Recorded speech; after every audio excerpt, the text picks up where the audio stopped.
In an attempt to verify whether the scruffy man still had the ability to reproduce, the apes brought him a beautiful woman and intentionally locked them both in a cell. But strangely, the man seemed completely uninterested in the woman. After briefly inspecting her, he turned his gaze toward the apes outside the cage instead. The female scientist, eager to understand human reproduction, waited expectantly. But just as she was focusing on the scene, the man suddenly stood up and grabbed her. Fortunately, a nearby guard intervened just in time, stopping him from succeeding. Although the ugly man nearly assaulted her, the female scientist found herself strangely moved. Instead of punishing him, she gave both of them a chance to get some fresh air outside the cage. However, the man showed no interest in the primitive woman. When the female scientist visited him again, he hurriedly dropped to the ground and began writing. Unfortunately, she didn't notice. Meanwhile, the arrival of the leader interrupted his plans. As a few apes whispered to each other, one primitive man accidentally destroyed the message the man had written on the ground. The man immediately clashed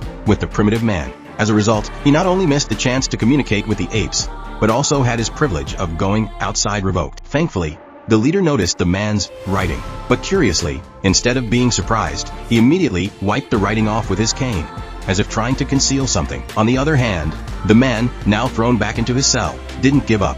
When the female scientist visited again, he grabbed her by the neck and snatched her paper and pen. Though he received another beating, this time, he managed to write his name down. The female scientist was stunned, unable to believe that one of the lowest forms of human beings on this planet could write full words. Later that night, she took the man to her room, planning to study this strange human further. However, when her husband, an experienced archaeologist, saw the writing, he dismissed it with contempt. As a veteran archaeologist, he was convinced that humans had never learned to write or speak.